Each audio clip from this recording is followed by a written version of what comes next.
What's up, everybody? DFS Hero here, back with another video. We're walking through all the various new features and tools of the latest massive update that we had. We walked through the contest analyzer and backtest IQ, which are both, great new tools that help you scorecard your lineups, go back in time, backtest, and become a better DFS player. With that, we have one more very exciting new tool to walk through. Let's talk about the subject first of all. So, we're kind of going into uncharted territory with something called portfolio management and diversification. So, we see the need to start getting into the idea of, portfolio management and looking at your lineups as a portfolio versus looking at them on a singular level. The more that sim tools become stronger, more people have access to them, the less so just picking the top X lineups works. Not only that, but sims tend to be very heavy on the lineups or the players that sim out well. So you're left with a conundrum, which is, let's say you're playing a 20 max tournament. There's many times, probably most of the times, you are very heavy on specific players, and the lineups themselves are very correlated in a sense that they're sharing a lot of the same, pairs or combination of players, just because naturally that's what's simming out to be best.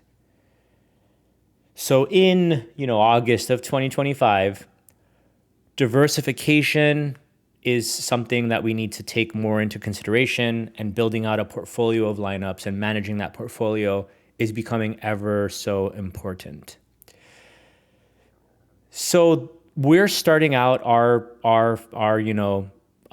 attempt at portfolio management and what that means for DFS Hero users. And that comes in the shape of a feature called PortfolioIQ. PortfolioIQ is simply, because it's very complex, and it's probably one of our most complex features that we have, PortfolioIQ simply tries to diversify your portfolio. So your 20 or 150 or whatever lineups you need to choose from the total amount, it does so by decorrelating your lineups from each other. So whereas, you normally take the top X lineups from the Sims, it's important to start understanding that, these lineups often share the same players. And if those players bust, your whole portfolio will bust. PortfolioIQ analyzes all of your lineups and finds like that perfect combination of lineups that work together as a team. So it looks at like what players appear in which lineups, and it tries to shuffle those combinations to give you a good spread that considers both upside and protection. So to put it kind of in a very simplistic way,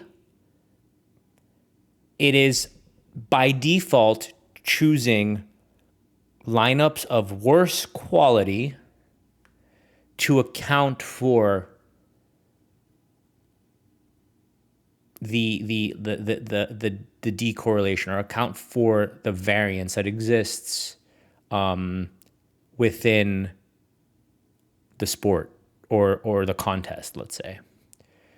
So think of it almost like you are purposefully adding in lineups that are of worse ROI with the expectation that, you know, Westberg in this case on the screen, might bust. And if we have 80% of him, 80% of our lineups are dead in the water.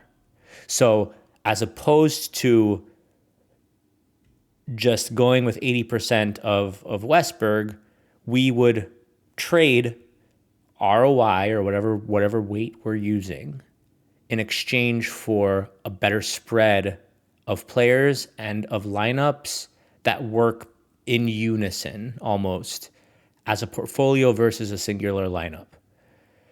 That's been 5 minutes of me babbling about it, but I hope you guys understand. And I'm going to walk you guys kind of through the tool now. I just wanted to get you in the headspace and help you understand kind of where we're coming from. The feature is very complex in its math, in its calculations.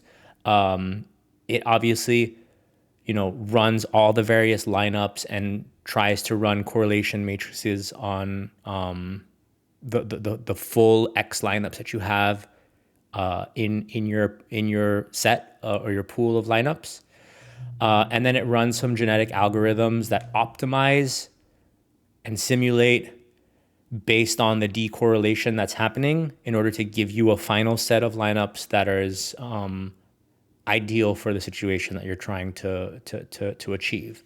So, Portfolio IQ is this little button right here. It's only available for power users at this time. It's very compute heavy, so it makes sense for us to have this for power users only at this time. Clicking Portfolio IQ gives you 3 different strategies. The first strategy is it's optimized for the contest. The second is steady, and the third is max win. Contest optimize essentially tries to create a perfect balance between upside and protection. So it's not entirely decorrelating. It's keeping some correlation. In correlation, we mean between players and within lineups as well. While protection is trying to decorrelate as well as much as possible, but doing a nice balance that gives you upside, but also gives you protection. Steady is spread it out as much as possible, decorrelate as much as possible. I want, a very wide gamut of players, so I have a lot of protection. So if you want to play it safer and you prefer more of your lineups min caching with the opportunity of one kind of getting there, steady is your friend. And then max win is I do not care about decorrelating my lineups. If 80% Westberg it is, 80% Westberg it is. Give me the set or the portfolio of lineups that have the biggest win potential for my contest.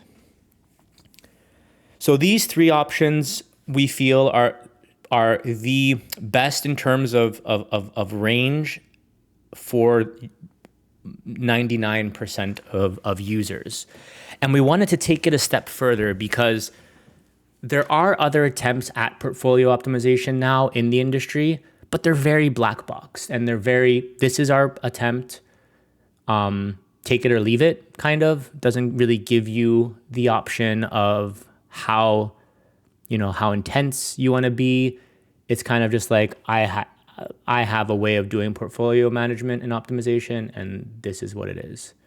So the fact that, you have presets available to you allow you to test out the waters, especially with backtesting and Contest Analyzer now. It allows you to look at kind of what works best for you given, how you build your lineups or what strategies you use. So I'm sure that one of these 3 presets are going to be, are going to suit your playing style for sure. They cover most bases. I'm just going to roll with Contest Optimized for now so I can show you kind of how the process works. So what this does is it's running the optimization. It's analyzing all of the various correlations that exist within each lineup pair, and then essentially trying to decorrelate without, losing a lot of performance. Once it's done, you see kind of this view here that shows you what your top 20 ranked lineups were, what was the projection, what was the average ROI, and what was the risk-adjusted ROI. You then see your optimized portfolio, which is the 20 that would be selected if you hit apply optimized portfolio. So you sacrifice projection, you sacrifice ROI, and you sacrifice, risk-adjusted ROI. But you've decreased your correlation, you've decorrelated 66%, and you're now 61% diversified.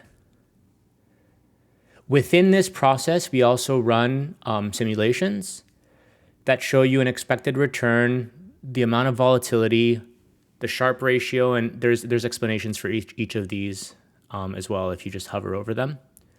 And then the value at risk. Right below that, you can see your player exposures, the top player exposures, and what those changes are. So for example, Tyler O'Neill went from 70% to 40%. You can see the difference here at the bottom. So minus 30, minus 25, minus 40 for Westberg. So from 80% owned, he went down to 40% owned. And this just kind of shows you how those exposures have adjusted. If I want to re-optimize, I can do so by clicking this button here. Re-optimization just means it's going to run the simulation process again, and each optimization will have a varying degree of randomness almost, just because of how the simulations run. If you feel comfortable with this kind of situation that you have here, you would just hit apply optimize portfolio. And this now gives you the updated, let me get out of this, 20 that the portfolio is now comprised of. So as you see, it's like 1, 2, 4, 11, 18, 21, 24, 26, 29, 40, 43, 49, and so on and so forth, even picking 1,886th rank lineup. So the whole purpose of this is, again, not chasing the winner per se, but more so setting up your portfolio in a way that maximizes the performance of the lineups in their totality versus one specific lineup.